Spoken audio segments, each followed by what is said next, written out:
Je prends quelques instants aussi, vous avez appris, non pas les faits divers, mais les situations de catastrophes naturelles qui ont eu lieu récemment, notamment à 2 endroits, Mayotte et puis aussi le Vanuatu. Et nous sommes d'autant plus concernés que nous avons des missionnaires, nous avons aussi des hommes, des femmes, des frères et sœurs là-bas, pour lesquels nous voudrions nous arrêter quelques instants et prier. Le mois de décembre est aussi un mois dédié aussi à la mission dans notre mouvement et on ne peut pas ignorer ce qui se passe. On a eu des nouvelles rassurantes. D'ici cet après-midi ou demain, vous aurez une diffusion dans les mails de notre Église d'une vidéo ou deux de notamment Pascal Gonzalez, qui était pasteur à Romans, qui est à Mayotte actuellement, puisqu'il a été envoyé là-bas, et qui donne des nouvelles rassurantes, mais des grands défis. Voilà, ils soutiennent comme ils peuvent, ils reçoivent des aides. En tout cas, il se mobilise. Merci Seigneur. D'après ce qu'il nous dit, les chrétiens qu'il connaît et dont il s'occupe ne sont pas morts. Certains un peu blessés, mais voilà, certains sont dans un dénuement, mais on voudrait prier pour eux. Et Vanuatu, donc la famille Aot travaille dans la mission là-bas. Ils nous ont été épargnés, ils n'étaient pas sur la capitale, mais là aussi, il y a des grands défis. Alors, c'est vrai que ce n'est pas un dimanche matin avec des bons sentiments, une bonne volonté, que l'on peut changer les choses, mais au moins se tourner vers Dieu en leur faveur. Dans cette période si particulière, je peux vous demander, vous l'acceptez, de vous lever à votre place et que solennellement on puisse dire au Seigneur que voilà, nos yeux sont sur lui et que nous lui faisons confiance. C'est de l'autre côté de l'océan, ça a l'air une île perdue au bout là-bas, c'est vrai, mais c'est le peuple de Dieu, c'est l'œuvre de Dieu et on veut croire qu'il y a des opportunités de Dieu là où on voit des drames. On ne sait pas comment Dieu peut faire, ce qu'il sait faire, mais dans le dénuement, quand on n'a plus rien, quand on est au pied du mur, il faut vraiment que Dieu puisse agir. Alléluia. On prie ensemble. Seigneur, tu n'es pas le Dieu de la misère, mais de la miséricorde. Seigneur, et tu ne tires jamais de la misère quoi que ce soit. Seigneur, tu viens dans ton amour. Seigneur, soutiens nos envoyés.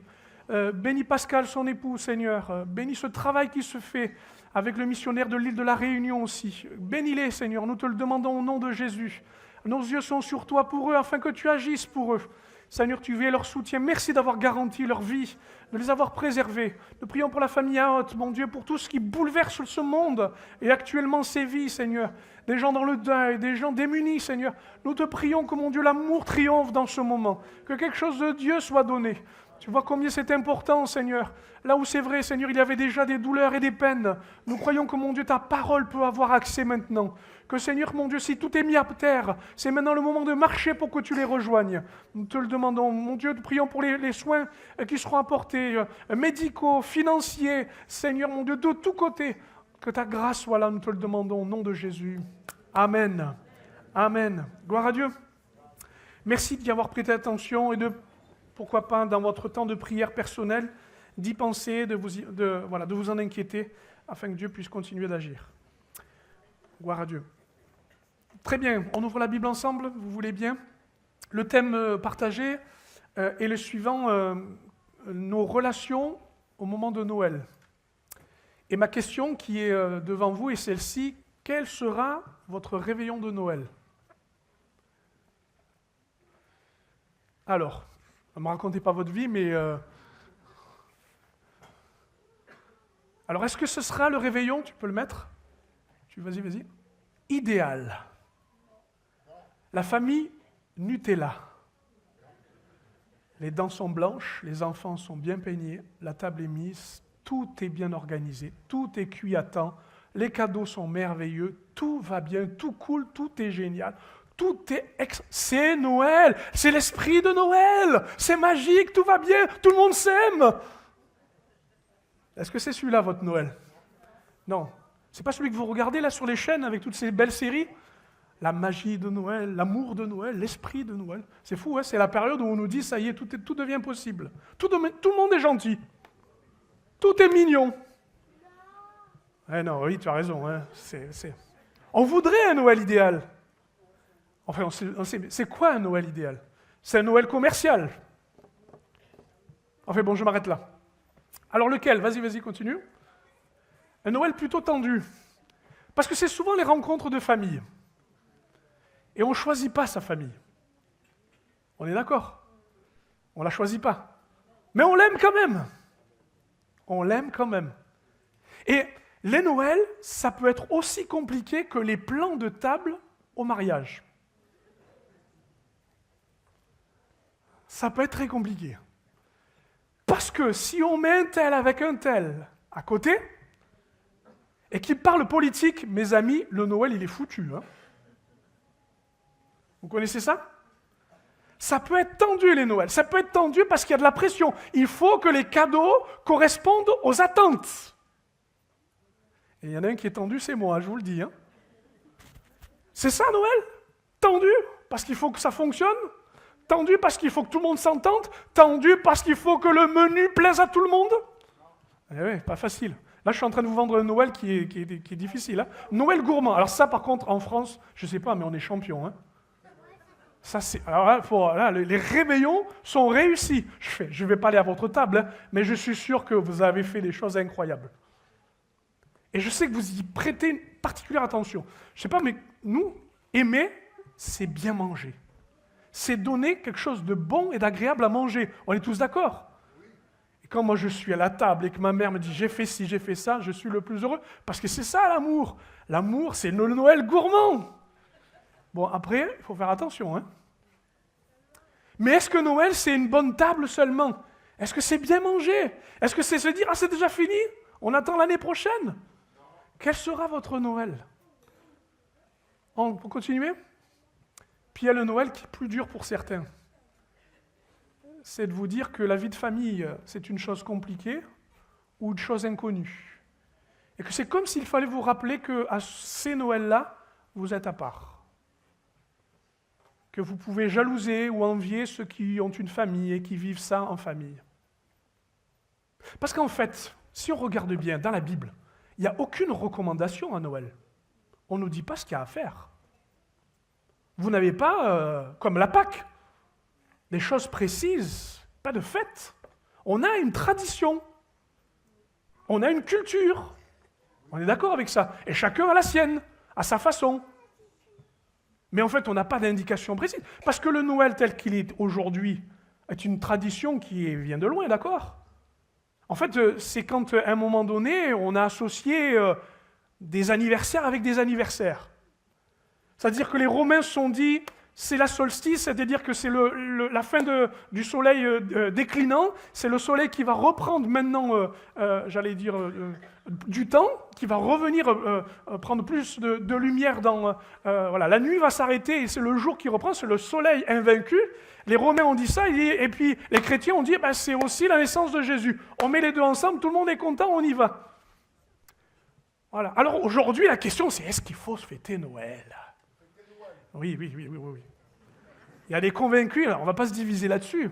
En fait, c'est merveilleux parce que même si ça a été créé, que c'est comme ça, on pense que ce n'était pas l'hiver, mais que c'est sûrement au printemps, ou du moins quand les pâturages étaient encore accessibles aux animaux, d'après le détail de la parole. Peu importe en fait, l'idée c'est de créer une tradition. La tradition de quoi? Des relations fortes qui nous permettent de dire que Jésus est venu au milieu du monde. Au milieu de notre famille. Le Noël, en fait, c'est le reflet de réelles relations dans les familles. Car Marie et Joseph étaient convoqués à Bethléem. C'était, la convocation administrative. Ils avaient l'obligation de retourner là où ils sont nés, afin que l'on puisse comptabiliser. Et Noël, c'est un peu notre convocation. Nous devons rassembler les familles de là où nous sommes nés, de là où nous sommes en famille, et nous sommes ici pour dire que voilà, rassemblés, eh bien nous fêtons la naissance. Nous, la naissance, on la fête tous les dimanches. Tous les dimanches, c'est Noël. Parce que Jésus est né, il est mort, il est ressuscité. Alléluia. Bon, on ne se fait pas des cadeaux tous les dimanches. Hein. Mais comme on s'aime, c'est le reflet de nos relations. C'est la façon dont, non seulement il y a une tradition qu'on peut suivre ou qu'on peut ignorer, peu importe, mais c'est l'intérêt de nous aimer et de transmettre, eh bien, à Noël. Continuons. L'évangile de Jean, au chapitre 13, au verset 35, dit ceci. « À ceci, tous reconnaîtront que vous êtes mes disciples, à l'amour que vous aurez les uns pour les autres. » Noël, c'est la promotion de Dieu, et non pas des ristournes sur les cadeaux et de la nourriture. C'est le langage de Dieu qui dit « L'amour est né, il a un nom et il a une adresse. » Ne le cherchez pas. Ne le cherchez pas dans les plaisirs, ne le cherchez pas dans l'argent, ne le cherchez pas dans l'amour des autres, ne le cherchez pas. Il a un nom et il a une adresse. C'est Jésus à Bethléem. Alléluia. Mais encore faut-il trouver l'adresse. Et où trouve-t-on l'adresse? Eh bien, nous la trouvons au travers de ceux qui, quoi, côtoient Jésus, aiment Jésus, ont rencontré Jésus, et puissent dire, oui, effectivement, ils s'aiment entre eux. Et parce qu'ils s'aiment entre eux, ils nous permettent de dire que Jésus est par ici. En effet, ce texte nous dit que si nous nous aimons en tant que frères et sœurs en Christ, nous pouvons offrir le plus beau des Noëls à ceux et celles qui s'interrogent et se demandent ce qu'est l'amour. Le deuxième texte, il est ici, « Faites-vous connaître par votre amabilité envers tous les hommes, le Seigneur est proche. » Un texte qui se traduit aussi, peut-être quand vous en avez l'habitude, « Que votre douceur soit connue de tous les hommes. » À l'intérieur de la famille de Dieu, aimons-nous afin de le faire connaître. À l'extérieur, donnons la douceur et l'amour qui convient pour le faire connaître. L'enjeu de Noël, ce n'est pas la tradition, même si vous en avez une, ce n'est pas de dire ou de le faire ou de ne pas faire, ça n'a rien, c'est de témoigner de l'amour dans vos relations. Amen. Par ce amen général, je sens que vous êtes avec moi.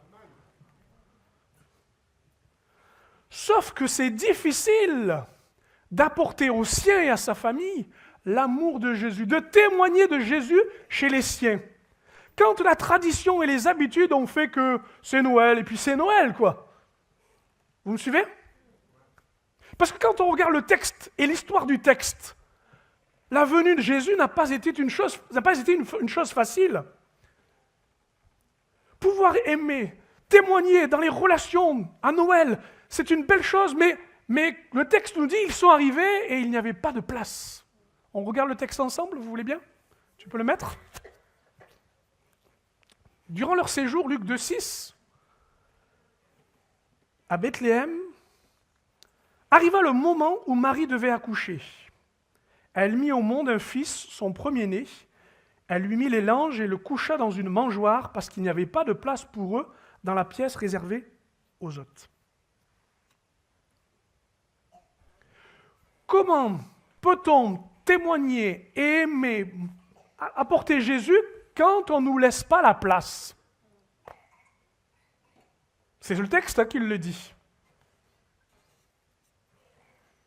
La peine que vous pouvez considérer que Noël, il n'y a pas la place pour Jésus.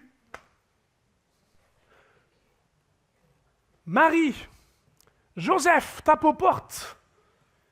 Bethléem est rempli de tous les côtés. Toutes les familles sont là et rassemblées. Tout le monde est venu à cette convocation, mais il n'y a pas de place pour la naissance de Jésus. Ça fait réfléchir, hein? C'est déjà un problème à l'époque. Ça vous fait quoi, vous, quand vous n'avez pas la place, ou qu'on ne respecte pas votre place, ou que vous n'avez pas de place à l'endroit où vous êtes? C'est pas agréable, hein? Est-ce que ça vous dit quelque chose, ça? Si, ça vous dit quelque chose ou pas? On va faire un exercice. Ça ne vous dérange pas si je vous fais bouger un peu? Oula.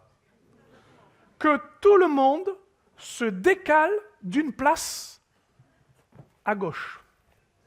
Tout le monde. Décalez-vous d'une place à gauche.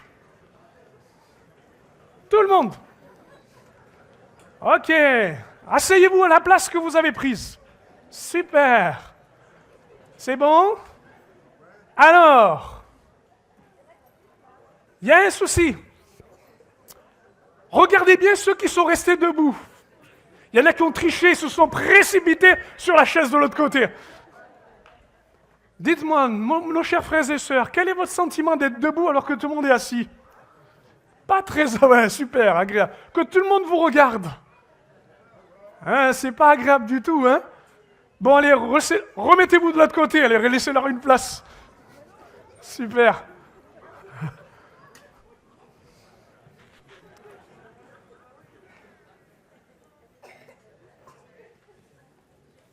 Ok. Est-ce que vous croyez que ça a empêché Jésus de faire le chemin jusqu'à nous? Pas du tout. Vous qui avez été observé parce que vous étiez à part, différent, parce que vous n'aviez pas votre place, C'est peut-être le sentiment actuellement de quelqu'un. Je n'arrive pas à avoir ma place. J'ai le sentiment que bien que je sois où je dois être, je n'ai pas de place. Si quelqu'un entend cela, je voudrais te dire, arrête de chercher ta place quand Dieu en a fait une pour toi. Nous avons souvent dans le comportement de chacun une problématique assez forte, c'est que nous cherchons absolument à connaître notre valeur et de savoir à qui et pour qui nous appartenons.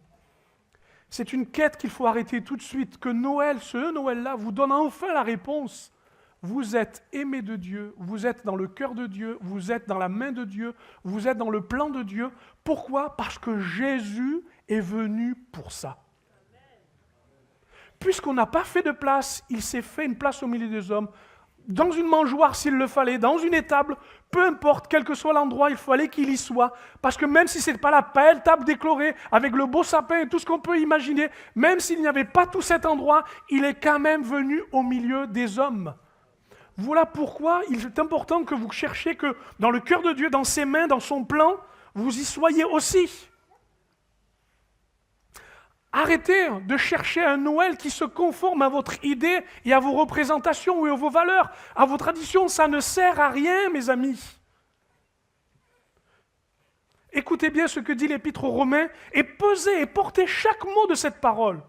Nous savons en outre que Dieu fait concourir toutes choses au bien de ceux qu'il aime, de ceux qui ont été appelés conformément au plan divin. Vous entendez ? En effet, ce que Dieu a connu d'avance, il les a aussi prédestinés d'avance à devenir conformes à l'image de son Fils, afin que celui-ci soit l'aîné de nombreux frères. Notre valeur, notre sécurité n'est à aucun endroit que celui qui est en Jésus-Christ. Pourquoi s'interroger encore de savoir ce qu'on fait sur la terre, puisque vous n'avez pas besoin de vous poser la question, vous êtes dans le cœur de Dieu de toute éternité, vous étiez aimés d'avance. Tout comme Jésus était prévu d'avance qu'il vienne au milieu des hommes, tout comme il est prévu que vous soyez aimés, il a été aimé, quoique rejeté, quoique méprisé, quoique malmené. La valeur était ailleurs, elle était dans l'amour qu'il recevait du Père, comme vous devez le recevoir. Vous n'êtes pas des mendiants de Noël. Vous êtes des fils et des filles aimés qui ont un grand frère, Jésus. Qui sait que lui, qui n'a pas eu de place, vous fait de la place. Oui, nous sommes à part pour Dieu. Oui, nous sommes à part. Mis à part. Parce que de toute éternité, il avait vu votre création. Et il avait déjà scellé sa décision de vous sauver. Même plus que cela, il s'est dit qu'avec ses mains, il pouvait tourner les circonstances, quelles qu'elles soient les plus pénibles et les plus impossibles à imaginer. Mais ce sont ses mains qui ont façonné ces choses. Et qui les conduisent, même dans le désarroi, le manque, le doute, le drame, de tisser, de tirer un plan qu'il va faire. Parce que vous êtes dans le sillon de Dieu, si vous considérez la naissance de Jésus. Parce que c'est un miracle, c'était improbable qu'une fille reçoive par le Saint-Esprit une conception telle que Jésus-Christ. Et si, ce matin, enfin, votre cœur recevait le plus beau des cadeaux, l'amour de Dieu qui vous satisfait enfin et qui vous pose en vous disant ce n'est plus le regard d'un tel, ce n'est plus le rapport d'un autre, mais c'est vous et Dieu, essayez, c'est bon. Et puis il y a un autre problème, pas de place. C'est que des fois, quand on veut parler de Jésus, c'est là où on a peur de perdre la place de notre famille. Vous me suivez ? Là, on n'a pas de place, c'est une chose, mais des fois, on l'a et on se dit, si je parle de Jésus... Parce que quand on parle de Jésus, vous avez les humanistes qui vont vous répondre, mais il n'y en a pas besoin d'être sauvé. Le bien est déjà dans l'homme, regardez tout ce qu'il fait de bien. Les scientifiques vous diront, il y a des approximations dans la Bible, hein. Vous entendrez toujours, dès que l'on commence à parler de Jésus, une certaine crainte, un certain mépris. Avez-vous remarqué l'insignifiance de sa venue? Le mépris et l'incompréhension qu'il soit venu au milieu des hommes, non pas dans un palais, mais dans une étable. Mais il est quand même venu. Le psaume 22, verset 7 dit ceci: « Je suis un ver, moi, et non un homme. Je suis la honte des hommes et le méprisé du peuple. Tous ceux qui me voient se moquent de moi. Ils ouvrent la bouche, secouent la tête. Recommande-toi à l'Éternel. L'Éternel le sauvera et il le délivrera puisqu'il aime. » C'est comme si ce mépris s'était attaché à sa naissance et allait jusqu'à son paroxysme, la croix. C'est comme si Jésus, on lui attachait le rejet, ce que l'on veut éviter à tout prix. Ce que l'on veut absolument, c'est que tout se passe bien au milieu des siens et que l'on évite, en parlant de Jésus, que l'on crée des dissensions, des discordes. On veut que tout le monde aille bien. Et parfois, on aurait peur que le mépris de Jésus devienne le nôtre. Écoutez ce que dit déjà l'Ancien Testament, Ésaïe 51, verset 7. « Écoutez-moi, vous qui savez ce qui est juste. Peuple, ô peuple, toi qui portes ma loi au fond du cœur, ne crains donc pas les injures des hommes et que leurs outrages ne t'ébranlent jamais. » On est loin du Noël heureux là, hein? Hébreux chapitre 10, verset 32, la réponse du Nouveau Testament. « Rappelez-vous au contraire les premiers temps où, après avoir reçu la lumière de Dieu, vous avez enduré les souffrances d'un rude combat. Tantôt vous avez été exposés publiquement aux injures et aux mauvais traitements. Tantôt vous vous êtes rendus solidaires de ceux qui étaient traités de la même manière. Vous avez pris part à la souffrance des prisonniers et vous avez accepté avec joie d'être dépouillés de vos biens, car vous saviez en possession de richesses plus précieuses qui durent toujours. N'abandonnez donc pas votre assurance, une grande récompense lui appartient. Amen. Vous avez la plus grande et la plus belle des assurances, c'est de pouvoir avoir Jésus dans vos vies et de le partager. C'est la plus belle des choses. Même si pour un instant cela attire un certain mépris, peu importe. Il ne s'agit pas d'être complètement, intolérant, de l'imposer aux autres sans qu'ils l'acceptent, mais de juste être vous-même avec celui qui vous a rendu ce que vous êtes. Jésus. Je vous dis une chose importante. La famille, écoutez bien, la famille n'est pas votre Dieu. La fondation de votre famille, c'est Dieu. Et sous le prétexte que vous ne voudriez pas offenser le Dieu de votre famille pour en mettre un autre, qui est Jésus-Christ, j'aimerais vous dire, s'il vous plaît, mettez une fondation à votre famille. Mettez Jésus. Et laissez là où elle doit être. Vous me suivez? Ça va? Si alors la question de votre place n'est plus centrale, si alors la question de mépris n'est plus un problème, alors votre assurance, elle vous donnera de vivre un Noël, mais apaisé, simple. Vous voulez lire un verset, vous pouvez le lire. Vous voulez chanter une chanson, vous pouvez le chanter. Du moment que vous êtes chez vous, bien sûr. Hein. Si vous êtes chez eux, demandez la permission. Hein. Et chanter juste, c'est mieux quand même. Hein. Mais c'est quand même plus agréable. Et si vous lanciez des nouvelles traditions, en offrant peut-être le paquet de biscuits que vous offrez chaque année avec un verset différent? Et pourquoi pas proposer à un moment donné de refaire la scène. Je ne sais pas où est la liberté dans votre famille. Je ne sais pas de quelle manière elle est représentée, quel est le poids de sa tradition, où est sa culture, mais à quel moment Jésus va apparaître? Peut-être juste au moment de prier, avant le repas. Peut-être au moment où vous glisserez enfin la 18e Bible, avec un long message dedans. Peu importe. Peu importe.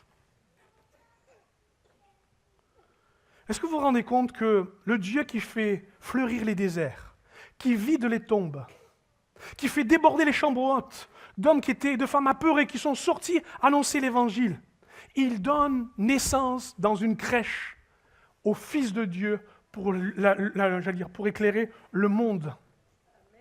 Il fait naître ce qui est imprévu. Le cri d'un nouveau-né nous dit que même s'il y a eu le rejet, c'est l'amour qui peut gagner. S'il y a eu du mépris, c'est le pardon qui peut exister. S'il y a du désespoir, c'est l'espoir qui peut naître. La lumière indique que dans la crèche, il se passe quelque chose. Ce Noël n'est plus une simple tradition pour vous, c'est le partage de l'amour de Jésus. Amen. Et puis il y a une autre difficulté. Ce n'est pas simple. Parce qu'il nous est dit qu'un accouchement va avoir lieu au moment où il fallait que l'accouchement arrive. Comment vous accouchez de Jésus aux autres? Je sais que l'image est un peu particulière avec le mot que je viens de prononcer. Comment vous accouchez de Jésus, vous? Césarienne, forceps, contraction. Comment il sort de vous?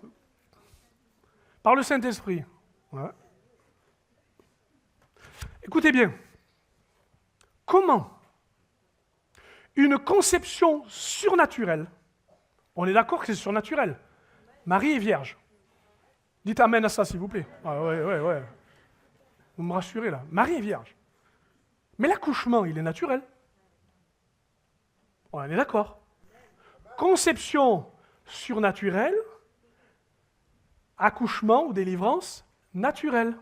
Eh bien, vous savez quoi? Le témoignage, c'est exactement pareil. Conception surnaturelle, mais expression naturelle. Et arrêtez de dire à Dieu, fais quelque chose de surnaturel. Je dis, j'attends que tu sois naturel. On est d'accord? Eh oui. Il arriva le moment où Marie devait accoucher. Il arrive un moment, il faut que tu accouches. À un moment donné, il faut accoucher, quoi. Il y a deux problèmes dans l'accouchement. Soit on accouche trop tôt,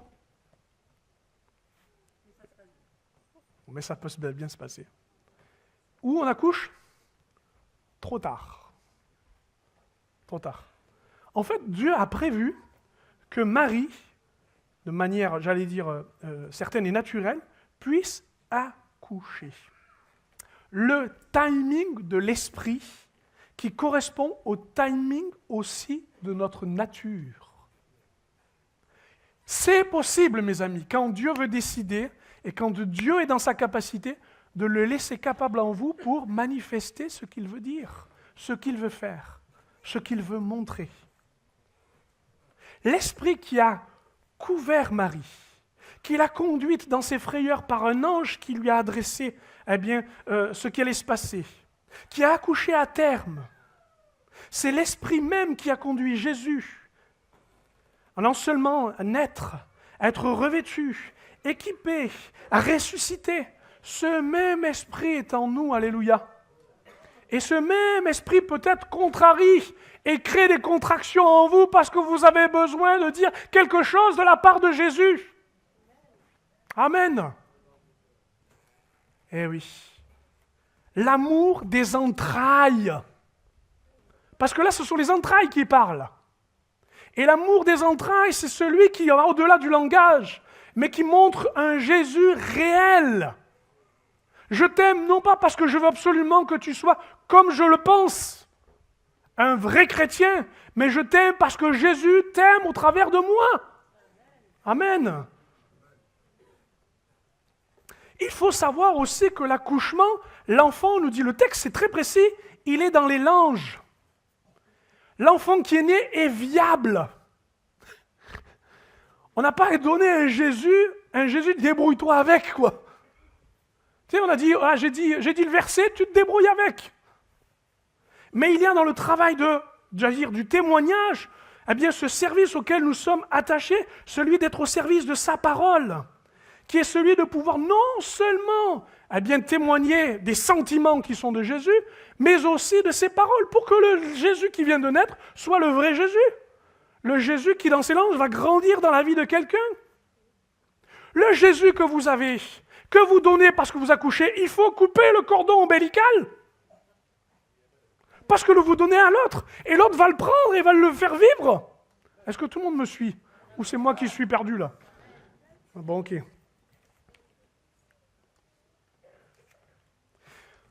Prenons un exemple pour que ce soit peut-être plus clair.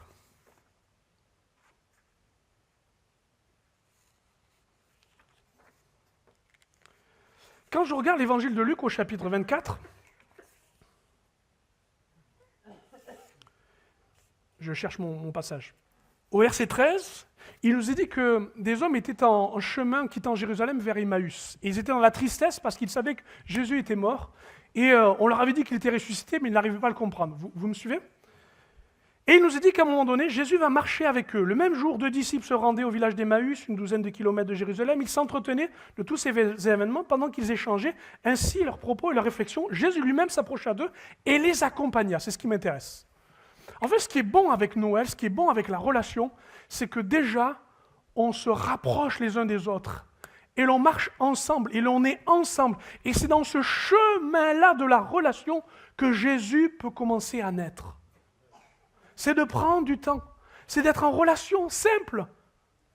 De prendre le temps juste de marcher ensemble.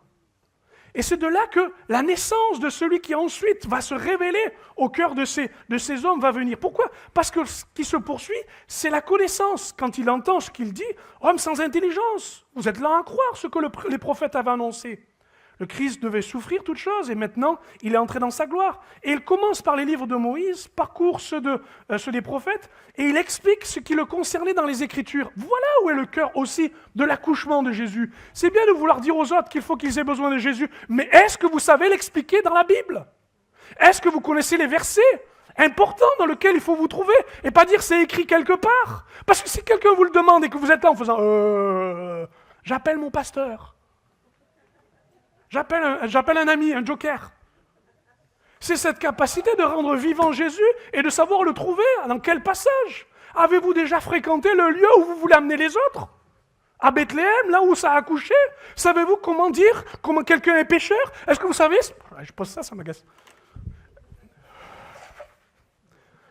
Est-ce que vous savez ce que ça veut dire? Que de prendre non pas la Bible simplement ou une mitraillette de versets, mais le verset qui vous semble important, inspiré par le Saint-Esprit, pour que naisse dans le cœur de quelqu'un la vérité. Enfin!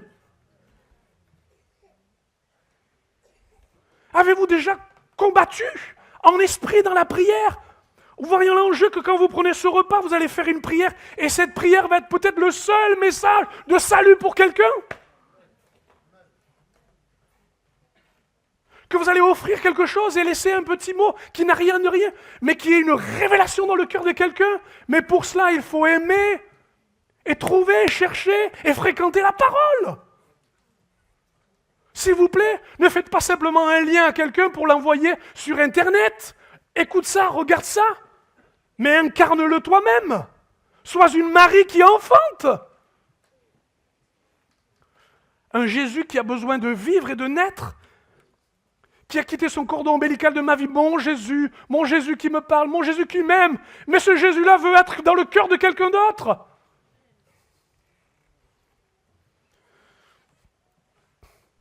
Il parle de lui-même dans ce qui est écrit, et enfin, après, ça se termine par la révélation. Il se mit à table avec eux, prit le pain et après avoir prononcé la prière de bénédiction, il le partagea, leur donna, et alors leurs yeux s'ouvrirent et se reconnurent. Avant que tu puisses présenter le Jésus qui dit « Regarde la crèche et regarde maintenant ces meurtrissures », il faut marcher. Il faut d'abord, ce que j'ai mis, rencontrer, ensuite raconter, pour enfin reconnaître. Ma conclusion est la suivante. Et si tu faisais de ta crèche une auberge? Si plutôt que de faire ce lieu de tradition et ce moment simplement familial, tu en faisais un lieu où tu peux laisser de la place à Jésus, tu peux laisser de la place à l'autre, et tu peux laisser de la place à la plus belle des choses. La naissance de Jésus dans le cœur de quelqu'un. Est-ce que ce ne serait pas ça? Ce serait pas mal, non? Qu'est-ce que vous en pensez? Et si tu commençais à réfléchir en te disant, tiens, Seigneur, si j'ai inventé, ou si je me proposais peut-être de faire quelque chose à ce Noël, si je testais, si j'osais, puis peut-être qu'on n'est pas tous courageux, moi le premier, vous savez ce qu'on va faire là, en ce moment-là? On va tous s'encourager. Vous voulez bien? On est entre amis là, on est entre frères et sœurs, d'accord? On va tous s'encourager à un Noël où eh bien, il va se passer quelque chose de bon et d'agréable. Alors, je vous propose une chose. On va se lever à notre place, si vous pouvez physiquement. N'ayez pas peur, tout va bien se passer. OK? Soit tu choisis l'ami, le frère ou la sœur qui n'est pas trop loin de toi, soit tu prends celui que Dieu t'a donné, il est à côté de toi. Eh oui, il est à toi. Et s'il te plaît, vous pourriez prier les uns pour les autres un court instant en demandant à Dieu deux choses. Un, que vous soyez en bénédiction au milieu de votre famille. Deux, que vous ayez le temps d'accoucher de quelque chose de bon. L'amour, une parole de Jésus, et mieux que ça peut-être, sa révélation de quelque chose se passe dans vos familles. Et alors que nous avons prié, je crois que le Saint-Esprit va faire le reste du travail. En vous encourageant, en vous sentant, soutenez les uns les autres. Et si cela appelait à Dieu, eh bien, vraiment que Dieu agisse un moment et que Dieu bénisse. Je sais, vous aurez la joie peut-être à partager vos cadeaux, à partager ce repas. Tout ça, ça c'est déjà bon, c'est déjà agréable. Mais ce qui plaît encore plus à Dieu, c'est qu'à Bethléem, à un moment donné, la lumière puisse jaillir dans vos familles. Amen. Qu'elle le fasse comme elle l'a fait là-bas. On prie les uns avec les autres. Je sais, c'est un culte un peu bizarre, mais c'est celui que Dieu a voulu. Et c'est comme ça que ça va être conduit. Et élevons nos voix quelques instants les uns pour les autres. Prions pour que Dieu agisse.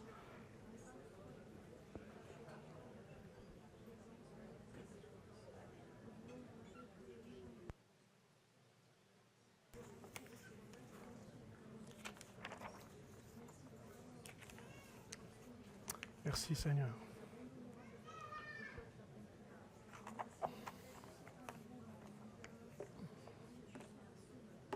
Jésus, Jésus, fais grâce. Amen, Amen. Notre Dieu, notre Dieu, notre Dieu.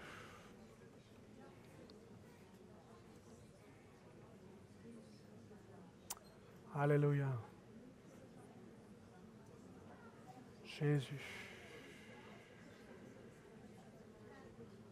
Scatilia tila tila tu cantilia basile telebalaide. Calila sitia tila tilimburugo yesenteras. Colori la tila de l'aeria. Oh Jésus. Jésus. Oh Jésus.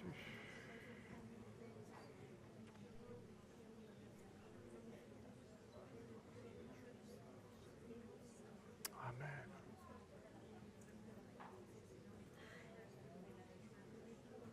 Gloire à toi, Seigneur. Amen.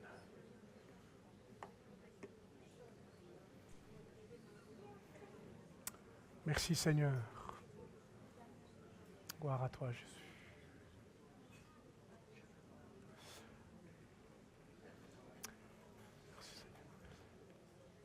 Merci Seigneur pour ce doux murmure qui monte à toi. Ces cœurs qui communiquent l'amour de Jésus. Merci Seigneur. Alors que nous te prions pour celui qui est seul, pour celui qui se sent abandonné, rejeté, pour celui qui pourtant, mon Dieu, est attaché à une famille, la plus belle et la plus grande, celle que tu as fait, dont tu as fait don toi-même, celle que tu viens chercher. Voilà, bénis et réconforte. Encourage, Seigneur, nous te le demandons. Amen. Amen. Amen. Vous m'autorisez à ce qu'on puisse remercier le Seigneur en l'acclamant un instant, vous voulez bien? Merci Jésus.